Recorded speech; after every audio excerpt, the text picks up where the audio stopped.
예배 함께한 여러분 모두에게 우리 주님의 사랑과 은혜가 늘 충만하시기를 주님의 이름으로 축원합니다. 세상은 배움 없이는 살 수가 없죠. 가르치는 분이 계시기도 하고 또 배움도 있어야 되고 또 내가 가르치기도 하고 또 배움 받기도 하고 그러면서 인생은 만들어지는 것이라고 생각을 합니다. 부모는 자녀를 가르치고 선생님은 또 제자를 가르칩니다. 또 목사는 성도를 가르치죠. 그런데 이렇게 힘써 가르치지만 실천되지 않는 그런 모습을 보면 그런 마음이 있죠. 회의감이 든다 이런 마음이 들죠. 힘들게 가르쳐봐야 그대로 살지 않는데 가르친다는 게 무슨 소용이 있는가 하는 거죠. 열심히 전하고 가르쳐도 듣고 한 귀로 흘려버리고 말 텐데 하는 생각이 들면 그 맥이 빠지죠. 아마 이것은 가르치는 자리에 있는 분들이라면 누구나 느끼는 그런 마음이라고 생각을 합니다. 예수님도 제 아들과 무리들을 앞에 놓고 마태복음 5장부터 7장에 이르는 긴 산상수훈을 가르쳐 주셨어요. 그런데 그 마지막에 이르러서 아마 이런 염려가 좀 있으셨던 것 같습니다.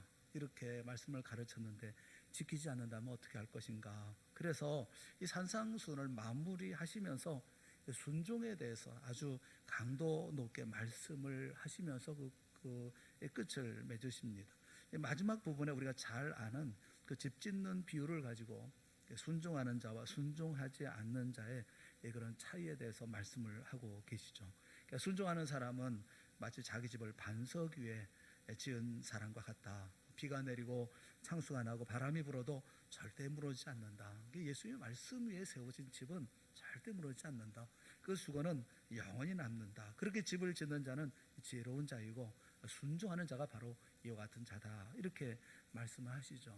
반면에 말씀을 듣고 배우기는 하지만 그 말씀대로 살지 아니하는 순종하지 아니하는 자는 마치 모래 위에 집을 짓는 자와 같다. 땀 흘리고 애쓰고 수고하고 집을 짓느라고 얼마나 많이 애를 씁니까? 인생을 만들어 가는데 그런데 바람이 불고 또 그리고 창수가 나고 하면 쉬 무너져 버리고 마는 것이 아니냐. 그러니까 이 세상에 가장 어리석은 사람은 말씀 위에 순종하지 않는 그 말씀 위에 짓는 게 아니라 모래 위에 집을 짓는 이런 사람이 참 어리석은 사람이다 라고 말씀을 하고 계시죠. 그래서 순종하라 이렇게 말씀하고 계시는 거예요. 이 주님의 말씀은 고압적인 말씀이라고 생각하지 않습니다. 주님은 해라 뭐 그렇게 하지 않으면 큰일 난다 이렇게 말씀하시는 게 아니라 안타까움으로 이렇게 하시는 말씀이죠. 호소하는 마음. 부모가 말 안 듣는 자녀를 앉혀놓고 뭐 고압적으로 말합니까? 그냥 간절하게 그냥 안타까운 마음으로 호소하면서 애미 말을 좀 들어다오고 이렇게 하면서 얘기하지 않습니까? 그런 느낌이 드는 말씀이 이런 말씀이에요. 예수님은 마태복음 5장부터 7장에 이르도록 우리 모두가 다 예수님을 닮은 작은 예수가 되기를 원하십니다. 그런 삶을 살도록 말씀하시는 거죠. 어떤 생활을 해야 할 것인지 아주 세세하게 여러 사례와 내용을 들어서 말씀을 하십니다. 예수님 복 있는 사람이 되려고 하면 마음을 비우라 이렇게 말씀하시죠. 애통하라 하시고 온유하라 하십니다. 의에 줄이고 목말라야 되고 또 긍휼히 여겨야 된다라고 말씀하십니다. 그리고 마음이 또 청결해야 합니다. 화평하게 하는 자가 되어야 한다. 경우에 따라서는 의를 위해서 박해도 감수해야 한다. 그렇게 말씀하시죠. 또 예수님이 우리 모두는 이 세상의 빛과 소금이 되어서 믿지 않는 사람들이 하나님께 영광을 돌리도록 하라. 또 그렇게도 말씀하셔요. 이렇게 말씀하시고 나서 형제에게 노하지 말라 말씀하십니다. 노한 감정을 가지고 형제를 대하지 말라 말씀하시죠. 또 여인을 보고서 음욕을 품는 추악한 생각에 끌려다니지 말라 또 말씀하셔요. 맹세를 하지 말라고 하시고 악한 자를 대적하지 말고 원수를 사랑하고 축복하는 자가 되라고 가르치십니다. 사람한테 보이려고 구제하고 기도하고 금식하는 그런 외식주의자가 되지 말라 하시고 염려하지 말라 또 말씀하십니다. 보물을 땅에 쌓고 돈을 하나님처럼 숭상하지 말라 비판하지 말라 또 구하고 찾고 두드리는 기도를 하라. 그리고 좁은 문으로 들어가는 사람이 되어서 좁은 길로 걸으라 이렇게 말씀하시죠. 이 모든 말씀을 예수님이 우리에게 가르쳐 주셨던 그런 말씀이에요. 예수님은 하나님의 아들이십니다. 최고의 권위를 가지신 분이십니다. 주님의 입에서 나오는 모든 말씀은 바로 하나님의 계시의 말씀입니다. 그 말씀 안에 생명이 있고 그 말씀 안에 진리가 있고 그 말씀 안에 길이 있죠. 예수님의 말씀 이외에 우리 인류의 소망은 없습니다. 오늘 본문의 28절, 29절 말씀에 보면 예수의 말씀을 들었던 모든 사람들이 깜짝 놀랍니다. 그 주님의 말씀을 들으면서 설명할 수 없는 권위를 봅니다. 통상적으로 직업적으로 가르치는 서기관들과 비교해 볼 때는 이 말씀에 엄청난 능력이 있는 것이죠. 이 사람을 사로잡는 힘이 있었고 어두운 마음을 환하게 밝혀주는 그런 능력이 있었습니다. 그래서 모든 사람들이 감탄하고 그리고 무릎을 꿇지요. 이런 절대 권위를 가지고 우리에게 가르쳐 주신 그런 교훈의 말씀입니다마는 듣고 배우고 순종해야 할 우리가 잊어버리고 흘려 듣는다고 한다면 무슨 소용이 있겠어요? 모래 위에 집을 지으면서 땀 흘리고 수고하고 애를 쓰고 노력해서 집을 짓는다 한들 그 어떤 어려움이 닥치면 금방 무너져 버리고 마는 어리석은 사람과 똑같지 않느냐는 겁니다. 결국 무너지고 쓸려가고 아무것도 남지 않는 사람이 되어져 버리고 마는 거죠. 주님의 말씀을 듣고 순종하지 않으면 그렇게 힘들여 쌓았던 모든 인생들이 한꺼번에 다 무너져 버리고 만다라고 말씀하고 있어요. 우리 21절에 있는 말씀을 한번 보죠. 21절에 있는 말씀 우리 한번 다 같이 읽어보겠습니다. 시작. 나더러 주여 주여 하는 자마다 다 천국에 들어갈 것이 아니요 다만 하늘에 계신 내 아버지의 뜻대로 행하는 자라야 들어가리라 말씀하십니다. 주여 주여 하는 자마다 천국에 들어가는 게 아니라 아버지의 뜻대로 행하는 자라야 들어가리라. 예수님께서 무슨 빈말을 하시겠습니까? 예수님의 말씀은 진리의 말씀이죠. 물론 그렇습니다. 믿음으로 구원받는 건 맞습니다. 믿음으로 의롭게 되는 건 맞습니다. 로마서 3장 28절에도 의롭다함을 얻을 수 있는 것은 그 율법의 행위로 이루어지는 것이 아니에요. 믿음으로 이루어지는 겁니다. 그런데 의인은 오직 믿음으로 말미암아 산다. 그렇게 말씀하고 있죠. 여러분, 의인은 믿음으로 삽니다. 산다라는 말이 참 중요해요. 믿음으로 사는 겁니다. 믿음으로 의인이 되어져요. 그런데 의인은 믿음으로 사는 겁니다. 이 산다라고 하는 제세타이라는 말은 위하여 산다는 겁니다. 위하여 산다는 것을 말씀하고 있어요. 그러니까 믿음으로 구원받는다라는 말을 우리는 순종을 안 해도 믿기만 하면 된다. 자기 편한 대로 해석해버리는 경향이 있어요. 여러분, 예수님을 믿기는 믿는데 그런데 순종하는데 관심이 없다. 또 예수님을 믿기는 믿지만 순종하지는 않는다. 여러분, 그것이 말이 되는 얘기입니까? 그러니까 믿어요. 믿는데 그 말을 따르지는 않는다. 이거 뒤집어 얘기하면 안 믿는다는 것이죠. 못 믿는다는 말 아니겠습니까? 신앙생활에서 순종은 정말 중요합니다. 참 중요합니다. 한 젊은이가 메일을 보내왔어요. 그래서 이런 질문을 했어요. 목사님, 이제 후배가 예수를 믿은 지 얼마 되지 않아서 그래서 성경을 읽다 보니까 의문이 생겼나 봅니다. 그래서 저에게 질문을 했습니다. 그 질문이 뭐냐면, 형, 내가 어떤 그 성경을 이렇게 보니까 누구든지 예수님을 믿고 영접하면 영생을 얻는다고 말씀하셨는데 또 다른 부분에 보니까 나더러 주여 주여 하는 자마다 천국에 들어가지 못하고 아버지의 뜻대로 행하는 자가 들어간다, 이렇게 얘기를 하고 있는데 성경에 일관성이 없는 것 같아요. 왜 그런 거죠? 헷갈립니다. 좀 가르쳐 주세요. 그렇게 묻더라는 겁니다. 자기도 가만히 이렇게 생각해 보니까 헷갈리는 거예요. 이게 맞는 게 저게 틀리는 건가? 어떻게 맞는 건가? 어떻게 설명을 해야 되지? 그래서 이제 질문을 한 거예요. 이 성경에 대한 지식이 약하고 교리적으로 기초가 잘 닦여져 있지 않으니까 혼란을 겪게 되어지는 거죠. 왜 이런 현상이 생기게 된 것일까요? 첫째는 잘못 배웠을 가능성이 있습니다. 또 한 가지는 누군가로부터 좋지 못한 영향을 받았을 가능성이 있어요. 잘못 배웠거나 좋지 못한 영향을 받으면 신앙생활을 하시는 분들이 순종에 대해서 깊은 관심을 갖지 않는 그런 경향이 있습니다. 예수님이 길게 말씀을 하시다가 마지막에 거짓 선자를 상가라라고 경고하신 이유가 거기에 있기도 합니다. 15절 말씀에 보면 거짓 선자들을 상가라, 양의 옷을 입고 너에게 나오나 속에는 노략질하는 일이라, 그렇게 말씀하셔요. 이 거짓 선자는 구약시대나 신약시대나 항상 활동합니다. 그 양들이 풀을 넣는 목장 주위에는 언제든지 이 양들을 호시탐탐 노리는 이리들이 배회하고 있죠. 이 양을 덮치려고 이런 기회를 노리고 있는, 유대 사회에서 흔히 볼 수 있는 그런 장면입니다.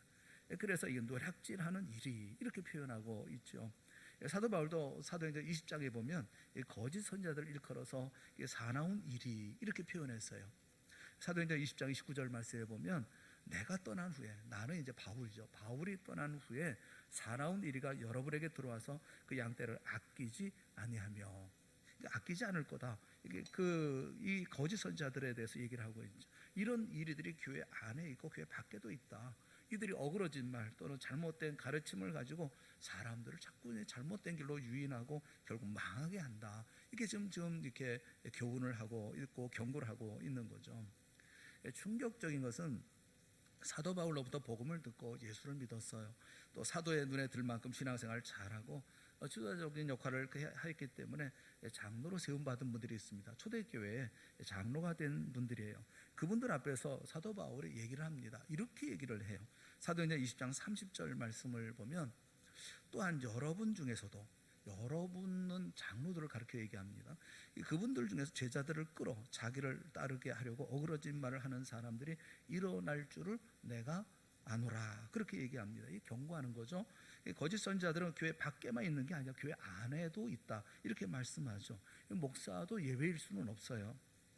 주님이 22절에 말씀합니다. 오늘 본문의 말씀에 보면 그날에 많은 사람들이 나더러 이르되 주여 주여 우리가 주의 이름으로 선지자 노릇하며 주의 이름으로 귀신을 쫓아내며 주의 이름으로 많은 권능을 행하지 아니하였나이까 하리니, 많은 사람들이 주여 주여 하면서 선지자 노릇도 하고 귀신도 쫓아내고 뭐 교회 목회도 하고 뭐 이런다는 겁니다. 실제로는 그러나 거짓 선지자들이고 이리들이다, 이렇게 말씀하고 계시는 거예요. 이런 사람들이 이제 말세가 되면 더 많아지게 되고 더 기세를 올릴 거다 말씀하고 계시는 겁니다. 이런 이들은 늘 언제나 자연히 나쁜 열매를 맺게 되죠. 나무가 나쁘면 열매도 나쁘지 않습니까? 안 좋은 나무에 좋은 열매 맺히는 거 보셨어요? 나쁜 열매를 맺습니다. 그 나쁜 열매가 뭡니까? 나쁜 열매가 뭐냐면 순종하지 않는다는 겁니다. 불순종에 나쁜 열매를 맺는다는 겁니다. 여러분, 우리가 주여 하는 소리를 얼마나 많이 합니까? 우리가 또 기도할 때도 주님 이렇게 기도하고 하잖아요. 이 주님이라는 말, 이 주여라는 말은 굉장히 중요한 의미를 담고 있습니다. 이 주여라는 큐리에, 또 큐리오스라는 이 말은 주님, 나의 주인 되십니다. 메스터, 주인 되십니다. 나의 하나님이십니다, 이런 뜻이거든요. 나는 당신을 나의 하나님, 나의 왕, 나의 주인으로 모십니다. 당신께 절대 충성하겠습니다. 뭐든지 명령하시면 그러면 그 명령을 내가 순종하겠습니다. 오라면 오고 가라면 가겠습니다. 원하시면 생명도 아끼지 않고 드리겠습니다. 신하가 하는 맹세죠. 왕에게 신하가는 맹세, 그것이 바로 주여, 주님, 이런 말이에요. 그런데 거짓 선지자들은 자나깨나 주여 주여 이렇게 얘기를 한다는 겁니다. 그런데 실제로는 순종을 하지 않는다는 거예요. 얼마나 모순이 많습니까? 입으로는 충성을 맹세하고 충성을 하지 않는다는 거예요. 입으로는 하나님의 말씀을 가르치는데, 그런데 실제로 생활에는 순종하지 않는다는 거예요. 이런 생활, 이것이 나쁜 열매라는 겁니다. 주후 100년경에 교회가 성장하면서 교회 안에 거짓 선지자들이 많이 들어오고 횡포가 심했어요. 그래서 교회 지도자들이 견디다 못해 모여가지고 도대체 누가 거짓 선지자인지 구별하기 위해서 지침서를 만들었습니다. 그것이 유명한 디다케라는 것이죠. 이 지침서를 보면 거짓 선지자를 골라내는 가이드라인이 있어요. 그 가운데 하나가 뭐냐면, 이 거짓 선지자가 어떤 사람들이냐, 누구냐 하면 말만 하고 실천하지 않는 사람들이 거짓 선지자다, 가르치기만 하고 행하지 않는 사람이 거짓 선지자다, 이렇게 가르치고 있어요. 옛날이나 지금이나 다 똑같은 거 아니겠어요? 이 거짓 선지자는 가르칩니다, 얘기합니다. 그런데 자기는 실제로 생활에는 그렇게 하지는 않는 거예요. 이것이 바로 이 문제라는 거죠. 더 큰 문제는 이 거짓 선지자들이 자기만 그렇게 한다면 뭐 자기 혼자 가는 길이니까, 그런데 다른 사람을 현혹시키고 다른 사람도 순종하지 않게 한다는 겁니다. 교회 안에 들어와 가지고 그래서 성도들을, 착한 성도들을 유인하고 착한 성도들을 잘못된 길로 인도한다는 거죠. 좁은 문 앞에 서가지고 그래서 좁은 문으로 들어가서 좁은 길로 가려는 사람들을 유인해서 넓은 길로 이렇게 유도를 한다는 겁니다. 이게 거짓 선지자들이 하는 일이라는 겁니다. 넓은 길이 뭡니까? 제 마음대로 신앙생활을 하는 거죠. 자기 좋은 대로 신앙생활을 하는 거죠. 편안하게 신앙생활을 하는 거죠. 순종에 대해서는 별로 관심이 없고 좀 어렵고 힘든 그런 길을 피하는 거죠. 좁은 길이 뭐예요? 주님의 말씀에 순종하고 주님을 따라가기 위해서 값을 지불하는 그런 각오를 하고 좁은 길에 들어서는 거죠. 그런데 좁은 길 그 앞에 서가지고 그런 길로 들어가려는 사람은 오염하고 잘못 가르치고 또 이렇게 유혹하고, 그래서 넓은 길로 가도록 하는, 이게 바로 거짓 선지자들이 하는 일이라는 거예요. 예수님께서 부활하신 후에 제자들에게 명령하십니다. 어떤 명령을 하십니까? 내가 너희에게 분부한 모든 것을 가르쳐 어떻게 해요? 지키게 하라. 그렇게 명령하셨거든요. 가르치고 지키게 하라. 순종을 철저하게 강조하셨어요. 순종해야 된다. 가르침을 받았으면 그 말씀대로 순종하고 따르는 것이 옳지 않습니까? 그런데 이 주님의 말씀을 우습게 생각하고 이런 주님의 명령에 물을 타는 사람들이 우리 주변에 있다는 거예요. 예수님의 권세와 권위에 도전해서 자기 마음대로 이 말씀을 자꾸 이렇게 다른 말로 오염을 시키고 또 다른 식으로 이렇게 자꾸 해석을 해서 이렇게 얘기하는 사람들이 있다는 겁니다. 하나님의 말씀에, 주님의 말씀에 물타기 하는 이 거짓 선지자라는 거죠. 교회 안에 이런 이들이 있을 수 있어요. 물타기 한다는 게 뭡니까? 물을 탄다는 말이 어떤 겁니까? 온유한 자는 복이 있나니 그들이 땅을 기업으로 받을 것이며 라고 말씀하고 계시는데, 그 말씀을 이제 보면서 아니 조금만 약한 것처럼 보이면 짓밟아버리는 이 악한 세상에서 어떻게 우리가 온유하게 살 수가 있나? 그저 성경은 항상 좋은 말씀만 하시지, 그렇지만 세상은 세상대로 살아야 되는 거 아니겠어? 뭐 접촉사고만 나도 큰 소리 치는 사람이 이기는 세상인데 온유해가지고 어떻게 살 수 있어? 그냥 적당히 들으면 되지, 이렇게 물타기 하는 거죠. 이런 생각, 이런 말을 하고 다니는 그런 사람들이 교회 안에 있다라는 겁니다. 원수 사랑하라 라는 말은 귀가 아프도록 듣지만 정말 그렇게 사랑하는 사람이 어디 있어? 원수 사랑은 그건 기독교의 이상론이지, 그걸 너무 예민하게 받아들이면 살기 너무 힘들어, 너무 힘들어, 이런 식으로 적당히 들으라 라는 말을 하는 사람들이 있다는 거예요. 그게 물타기라는 겁니다. 보물을 하늘에 쌓아두라, 땅에 쌓아두지 말아라, 하나님과 재물을 겸하여 섬기지 못하느니라 라고 얘기하면 성경은 항상 그런 말씀만 하시지, 성경 다른 곳을 또 보면 그런 말씀만 있는 건 아니지. 하나님께서 주시는 거 또 우리 잘 누리고 먹고 마시고 또 이렇게 기뻐하라는 말씀도 있는데, 성경에 어느 한 곳에만 너무 신경 쓰고 볼 이유가 있나? 골고루 봐야지, 이렇게 얘기하면서 그저 자기 손에 들어오는 대로 자기 배를 위해서 살고 가진 것 움켜쥐고 그리고 즐기면서 인생 재미있게 보내는 일에 온통 신경 쏟는 거, 그리고 그렇게 가르치는 거, 자기를 변명하고 변증하려고 하는 거, 주님의 나라를 위해서 순종하고 주님의 길을 따라가는 일에 대해서는 무관심하고 관심이 있다 하더라도 소극적으로 행동하는 그런 사람들이 있지 않습니까? 이런 사람들이 물 타는 사람, 하나님의 말씀에 물을 타서 그래서 하나님의 말씀대로 살지 못하게 하는 그런 사람들이라는 거죠. 밤낮 기도한다면서 성경 끼고 교회 드나들면서 열심히 주여 주여 하지만 말씀을 순종하고 실천하는 데는 관심이 없고 오히려 집안에서 걸림돌이 되거나 그 인격이라든가 세상 믿지 않는 사람들, 모든 이런 삶이 모든 사람들보다 못하면서 잘 믿는 것처럼 스스로 이렇게 교만한 사람들, 이런 사람들이 거짓 선지자가 될 확률이 대단히 높다라는 겁니다. 잘못 배우거나 잘못된 영향을 받아서 잘못 이해하고 잘못 알고 있다, 이렇게 말씀하고 계시는 거예요. 사랑하는 성도 여러분, 우리는 믿음과 순종의 관계를 좀 더 철저하게 깊이 이해할 필요가 있습니다. 믿으면 구원받습니다. 믿으면 구원받습니다. 그런데 믿음으로 끝나는 거 아닙니다. 성숙이나 성장이나 성화나 영화는 그렇게 이루어지는 게 아닙니다. 그래서 우리가 이 관계를 정확하게 알아야 합니다. 저는 이 코로나19 시대에 우리가 너무 좀 편안한 그런 신앙생활을 지금 하고 있는 게 아닐까 하는 생각이 드는 거예요. 좀 우리가 애를 쓰고 노력하고 정말 온심을 다해서 하나님 앞에서 말씀을 순종하려고 살아가야 되는데 이 편안한 쪽으로 자꾸 이렇게 흘러가는 것 아닌가, 이런 생각이 많이 들고요. 얘기를 들어보면 온라인 교회가 생겨난다, 이런 얘기도 있고요. 이제는 교회 가지 않고 온라인으로 예배드리고 이렇게 한다는 겁니다. 이거 피치 못해서 이렇게 하고 있는 건데, 이게 정상이 되어지고 상식이 되어지는 그런 사회가 되면 되겠습니까? 하나님 앞에 나와서 예배하고 모두가 나와서 하나님 앞에 간절한 마음으로, 어쩔 수 없이 못 나오시는 분도 계시지만 그러나 나오려고 애를 쓰고 또 노력하고 또 헌신하려고 하고 그리고 힘을 다해서 주 앞에서 예배하려고 하고 또 주의 신앙생활을 잘 하려고 애쓰고 노력하는 그런 모습이 있어야 되는 거 아니겠어요? 이게 믿음과 순종의 관계를 좀 이해해야 할 필요가 있겠다는 생각이 드는 거예요. 믿음과 순종, 이것은 마치 무엇과 같으냐 하면 나무와 열매의 관계와 같습니다. 좋은 나무면 좋은 열매를 맺는 거예요. 이게 자연의 법칙입니다.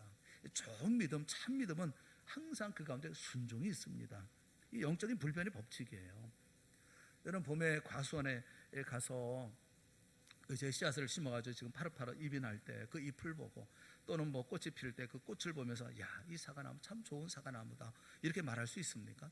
나무가 좀 자라가지고 좀 그럴듯한 이런 모양이 되어지면, 또 꽃이 봉우리마다 다 아름답게 피면 이것을 보고 야, 이게 좋은 사과나무인데, 아, 이거 맛있는 사과나무인데, 이거 맛없는 사과나무인데 알 수 있나요? 알 수가 없어요. 결국 추수철에 탐스럽게 입은 사과를 하나 따서 그리고 입에 딱 물어봤을 때, 먹어봤을 때, 와, 이 당도가 대단하구나, 이 정말 좋은 사과나무구나, 이거 우리가 알 수가 있는 것 아닙니까? 믿음도 마찬가지예요. 믿음이라고 하는 것은 영적이고 내면적인 것입니다. 겉으로 봐서는 잘 몰라요. 이 사람이 좋은 믿음의 사람인지, 뭐 참 믿음인지 거짓 믿음인지 분간하기가 어렵습니다.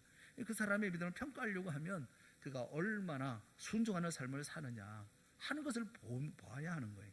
순종하는 삶을 보는 것은 실제적인 것이고 또 외적인 것이기 때문에, 그래서 그것을 보면서 우리가 믿음 좋은가, 그 믿음이 없는가라는 것을 우리가 안다라는 거죠.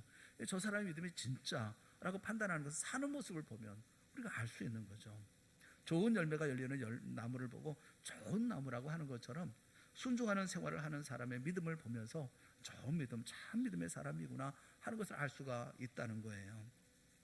순종하지 않습니까? 믿지 않는 사람이거나 아니면 잘못 믿는 분일 거예요. 순종하십니까? 바로 믿는 사람일 것입니다. 로마서 16장 26절에 보면 주님께서 이 세상에 복음을 전하시는 목적이 뭐냐 하는 것을 우리에게 말씀을 합니다. 모든 민족에게 믿게 하고 순종하게 하기 위한 것이다, 이렇게 말씀하고 있죠. 우리 한번 다 같이 읽어볼까요? 시작. 이제는 나타내신 바 되었으며 영원하신 하나님의 명을 따라 선지자들의 글로 말미암아 모든 민족이 믿어 순종하게 하시려고 알게 하신 바 그 신비의 계시를 따라 된 것이니. 여기 믿기만 하도록 하기 위해서 복음을 전하는 게 아니라, 믿도록 하는 데 목적이 있는 게 아니라 믿고 순종하게 하기 위해서 모든 민족에게 복음을 전한다, 이렇게 말씀을 하고 있죠. 믿음과 순종, 이건 떼놓을 수가 없는 겁니다.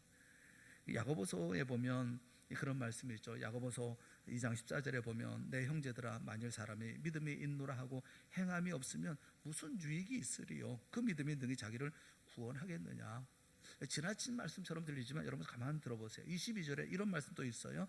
내가 보거니와 믿음이 그의 행함과 함께 일하고 행함으로 믿음이 온전하게 되었느니라. 행함으로 믿음이 온전하게 되었느니라. 26절에 그래서 영혼 없는 몸이 죽은 것 같이 행함이 없는 믿음은 죽은 것이니라, 이렇게 말씀을 해요. 믿음과 행함의 절대적인 관계, 이것을 얼마나 명료하게 말씀하고 있는지 모릅니다. 어떻게 보면 야고보서의 이런 말씀이 믿음으로만 구원을 얻는다고 하는 로마서의 말씀과 충돌하는 것처럼 보일 수도 있어요. 그런데 이거 충돌이 아닙니다. 자세히 보시면 충돌이 아니라 조화입니다. 믿음으로 구원 얻는다는 말씀과 행함이 없으면 그 믿음은 죽은 믿음이라고 하는 이 야고보서의 말씀은 충돌이 아니라 보완이고, 그리고 이것은 조화입니다. 야고보서에 보면 행함이 없는 믿음이라야, 행함이 있는 믿음이라야 산 믿음이다, 이렇게 강조를 하고 있죠. 야고보서 1장부터 마지막 1장까지 몇 장 안 됩니다만 보시면 그 가운데 리스트를 한번 여러분 만들어 보세요. 무슨 대단한 것을 행하라고 할 것 같이 생각이 되어지는데, 막상 야고보서를 이렇게 쭉 읽어보면 너무나 평범한 이야기를 하고 있는 것을 우리가 볼 수가 있어요. 순종한다는 게 뭡니까? 순종한다고 하는 것은 그 말씀에 보면 말 조심하는 거, 그게 순종하는 거다. 믿는 사람은 자기 혀를 제갈 먹여야 된다. 예수 믿는다고 하면서 자기 혀를 제갈 먹일 줄 몰라서 이 사람 저 사람 상처 주고 가끔 거짓말도 하고 가는 곳마다 뭐 쓸데없는 소리 해가지고 사람 마음 뒤집어 놓고 이런 생활 한다고 한다면 그 사람을 예수 믿는 사람이라고 할 수가 있겠느냐라는 거예요. 혀를 제갈 먹이지 못하고 나오는 대로 말하면서 자기는 예수 믿는다고 뭐 주여 주여 한다고 한다면 그 세상 웃을 일이 아니겠습니까? 믿음 가진 사람이 말하는 것도 믿음을 가지고 믿음 있게 하나님의 말씀에 따라서 사랑하는 마음을 가지고, 그리고 그에게 정말 충고한다면 충분히 기도하고, 그리고 난 다음에 충고하고 격려하고 또 함께 기도하고, 그러면서 좋은 길로 인도해 나가야 하는데, 그렇지 않고 그냥 함부로 막 말한다면 그 믿음이라고 말할 수 있겠느냐, 이렇게 말씀하잖아요. 구제에 대한 말씀도 있잖아요. 고아나 과부가 어려움을 겪는 것을 보면 뭐 안 믿는 사람들도 빠듯한 생활 속에서 그들을 도우려고 하는 판국인데, 입으로는 주여 주여 하는 사람이 가난하고 고통당하는 사람 보면서 얼굴을 싹 돌립니까? 그래놓고 믿는다고 하면 그 믿음을 믿음이라고 말할 수 있나요? 또 세속에 물들지 말라고도 얘기합니다. 여러분, 주여 주여 하면서 뭐 신호도 안 지키고 뭐 끼어들기 하고 뭐 갓길 주행하고 뭐 욕하고 뭐 성내고 가정에서 어려움만 생기면 뭐 사니 안 사니 하고 이런 식이라고 하면 세상과 뭐가 다를 바가 있어요? 그 세속에 물들지 말라, 이런 삶을 놓고 믿는다고 말할 수 없다, 이런 말씀이죠. 또 차별에 대한 말씀도 있어요. 야고보는 그런 말씀합니다. 사람 차별하지 말아라, 외모를 보고 차별하지 말아라, 이렇게 말씀하죠. 옛날에는 좀 그랬나 봐요. 교회 안에 좀 이렇게 좀 좋은 옷 입고 뭐 높은 뭐 이렇게 값비싼 보석으로 치렁치렁 달고 뭐 예배에 참석하는 사람을 보면 뭐 제일 앞에 좋은 자리에 이렇게 앉히고 뭐 허리를 굽실굽실하면서 안내를 하고, 반면에 냄새가 나고 남는 옷을 입은 사람을 보면 기둥 뒤에 어쩌다가 좀 한 자리에 남아 있으면 거기 앉으라, 넌 내 발등상에 앉으라, 뭐 이랬나 봅니다. 그렇게 하지 말라는 겁니다. 믿는 사람은 그렇게 하면 안 된다는 거예요. 여러분 생각해 보세요. 우리가 주여 주여 하면서 교회 안에서 사람 차별하면 되겠어요? 배우니 못 배우니 뭐 자리가 높은 자리 낮은 자리니 그런 게 어디 있어요 교회 안에? 그래서 제일 높은 사람이 누구예요? 목사입니까? 다 똑같습니다. 다 목사든 뭐 장로든 권사든 안수집사든 뭐 집사든 평신도든 하나님 앞에 한 영혼, 귀한 한 영혼이에요. 생명보다 귀한 한 영혼들 아닙니까? 근데 누가 누구를 차별합니까? 여러분, 이 성경에 보면, 야고보서에 보면 성내지 말아라, 성내는 것이 하나님의 의를 이루지 못한다, 그렇게 말씀하잖아요. 비방하지 말아라, 자랑하지 말아라, 원망하지 말아라, 뭐 길이 참아라, 뭐 서로 기도해라, 뭐 돌아서게 하라. 또 잘못된 자리에 있으면 애를 써서 돌아서게 하라. 여러분, 이게 다 순종하는 거잖아요. 순종에 대한 예를 들어서 지금 말씀하고 있는 것이거든요. 우리 생활 가운데 늘 있는 거 아닙니까? 이 순종에 따르지 않는 믿음, 그건 믿음이 아니다, 그렇게 말하는 거예요. 우리는 우리 스스로 좀 생각을 해야 돼요. 근데 우리의 생활 이면에 보면 믿음과 순종을 이간시키는 그런 복병이 숨어 있습니다. 우리는 성경을 배우면서 그 말씀이 나의 생활 가운데 얼마나 적용되는가 하는 것에 대해서는 별로 관심을 갖지 않는 교회 문화에 오랫동안 젖어 왔던 것 같습니다. 교회 안에서 어떤 사람이 믿음이 좋으냐, 성경 많이 알고 또 이렇게 이런 사람을 잘 믿는 사람, 또 뭐 바른 신앙생활하는 사람이라고 인정해주는 어떤 교회 문화가 있죠. 여러분, 이거 잘못된 거 아닙니까? 이 말씀을 듣고 배우면서 얻은 진리의 정보, 이 진리에 대한 말씀을 삶으로 그대로 이어줘야, 동행되어줘야, 그럴 때 그것이 좋은 믿음의 삶을 살아가는 사람의 모습이 아닙니까? 말씀을 들을 때 그렇구나, 깨달음을 갖게 되어졌는데, 그런데 생활할 때는, 사회생활할 때는 전혀 그 말씀과 관계없는 사람처럼 행동한다면 그 순종에 따르지 못하는 전형적인 모습이 아니겠습니까? 주님은 이런 것은 안 된다 말씀하고 있는 것이죠. 이런 문화 속에 우리가 살아서는 안 된다라는 거예요. 외국의 많은 분들이 한국교회에 대해서 참 많이 칭찬을 하시고 감탄하시고 이렇게 좀 보면서 많이 이렇게 격려도 하십니다. 그렇지만 부끄러운 그런 비판도 있어요. 데니스 레인이라고 하는 분은 10여 년 동안 한국을 드나들었는데 그분이 이런 얘기를 하십니다. 한국교회에 장점이 있다. 장점이 두 가지가 있는데, 하나는 뜨거운 기도고 또 하나는 최선을 다하는 충성스러운 헌신이다, 이런 얘기를 해요.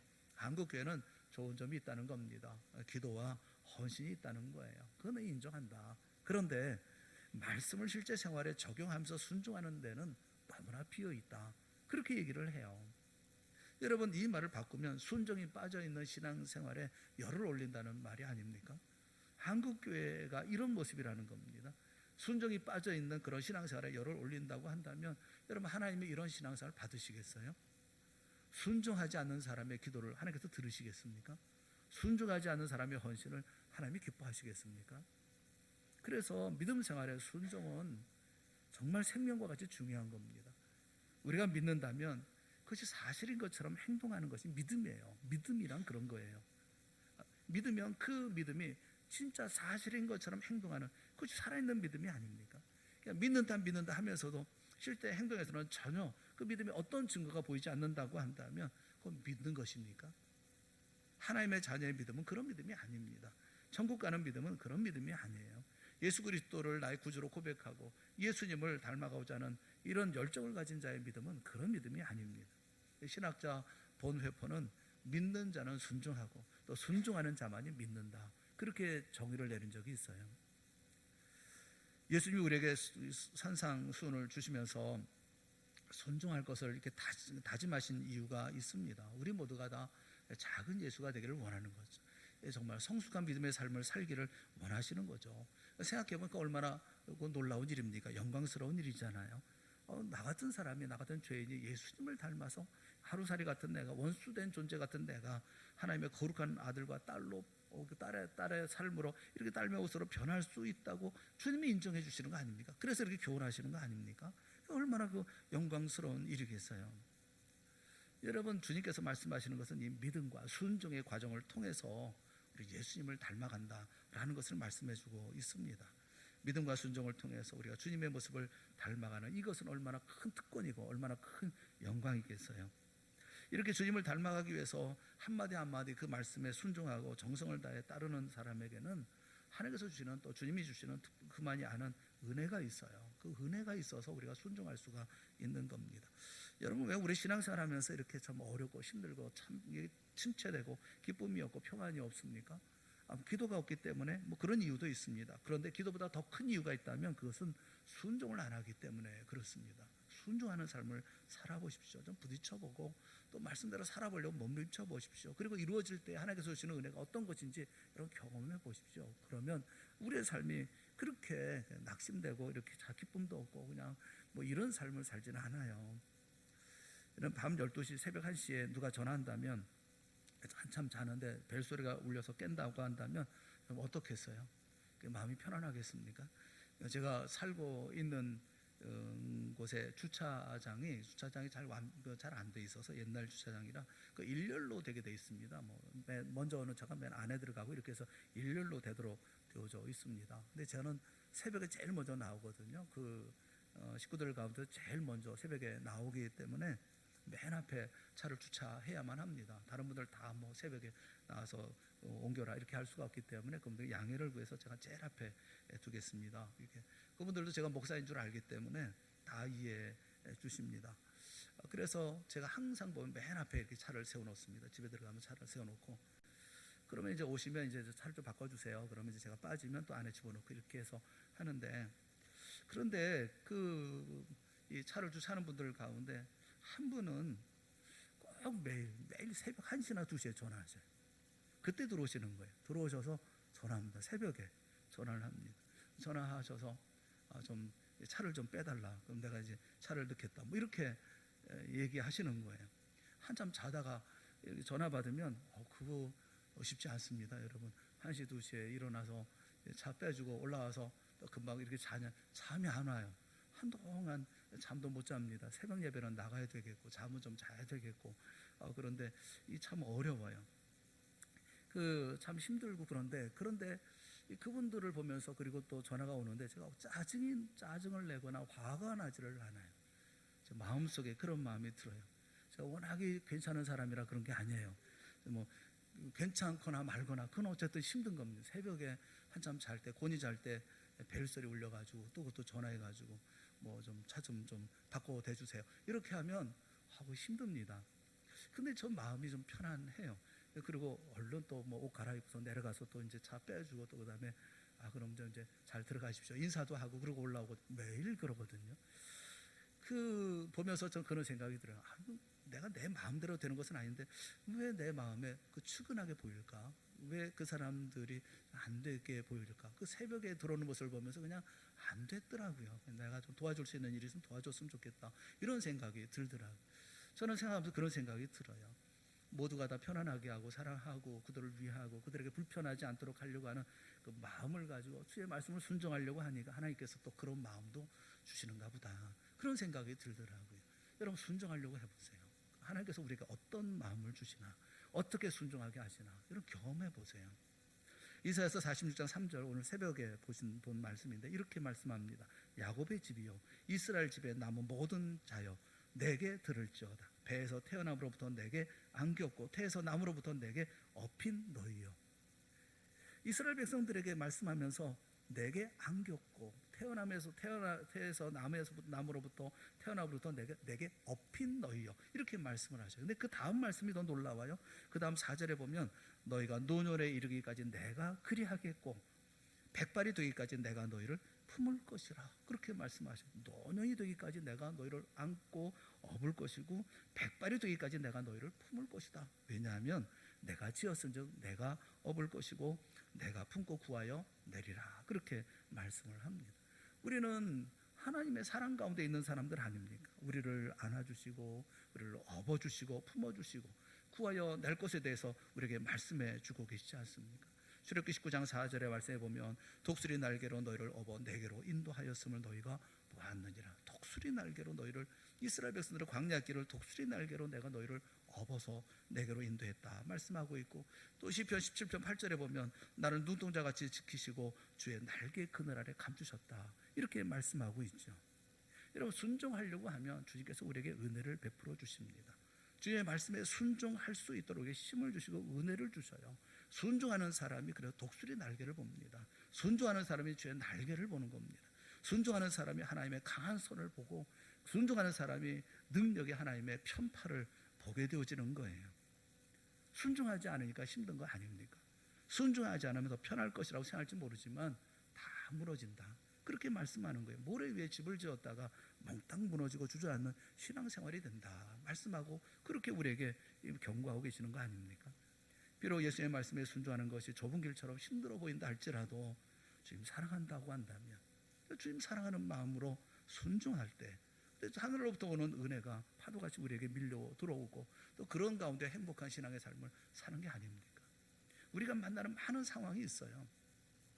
모든 여건, 모든 문제들이 있습니다. 그러나 그 모든 문제 앞에 하나님의 말씀에, 우리 주님의 말씀에 순종하는 마음을 가지고 우리가 그 앞에 선다면 주님께서 그 일을 감당할 수 있도록 우리에게 은혜를 베풀어 주지 않겠어요? 인생의 삶을 살아가면서 행복과 불행의 갈림길은 순종에 있다고 생각해요. 우리 모두 믿음을 가진 사람들 아닙니까? 주님의 은혜로 말미암아 우리 구원받은 백성 아닙니까? 그렇다면 그 가운데 우리가 주의 말씀에 순종하면서 그를 이루어 나가야 되는 것이 아니겠어요? 코로나19 시대에 우리가 살고 있습니다.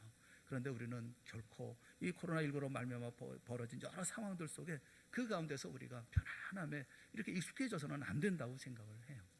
몸부림을 치고 애를 쓰고 헌신해서 하나님 앞에 나와서 예배하고 또 하나님 앞에 헌신할 수 있는 모든 길을 찾아서 헌신해 나가는 그런 삶을 우리가 살아야 되는 것이 아니겠어요? 순종은 정말 중요한 거예요. 어떤 자리에 있든지 믿음의 아름다운 모습을 드러낼 수 있도록 우리가 순종하는 삶을 우리가 살아야 되는 것이 아니겠어요? 주님께서 이렇게 말씀하시잖아요. 천국에 들어갈 자가 어떤 자냐? 내 아버지의 뜻대로 행하는 자라야. 이게 하나님의 뜻대로 행해야 천국에 간다는 말씀입니까? 믿음을 가진 건 주님께서 가르쳐주신 그 말씀을 따라서 우리가 행하며 살아가는 믿음의 삶을 살라고 우리에게 말씀해 주고 계시는 거 아니겠습니까? 이 말씀을 꼭 기억할 수 있기를 바랍니다. 여러분, 제 말씀을 순종하기 위해서 애를 쓰십시오. 몸부림을 치십시오. 힘을 다하십시오. 모든 상황에서 제 말씀을 순종하는 삶으로 살아가십시오. 세상 사람이 뭐라고 얘기하든 손가락질하든 뭐하든 바보라고 얘기하든 뭐하든 주의 말씀 끝까지 순종하십시오. 겸손하시고 사랑하시고 온유하시고 그 십자가를 져야 될 것 같으면 내가 지고 나아가는, 그리고 그 모든 길을 걸어 나갈 때 주님께서 그 가운데 놀라운 믿음의 역사를 우리 가운데 허락해 주실 줄로 믿습니다. 끝까지 감당하시고 끝까지 달려가시고 끝까지 마침내 주의 말씀을 이루어 나아감으로 말미암아 행복한 주의 제자들이 다 되어지는 복된 역사가 우리 동산의 모든 성도들에게 있기를 주님의 이름으로 축원합니다. 우리 같이 기도하겠습니다. 사랑하는 하나님,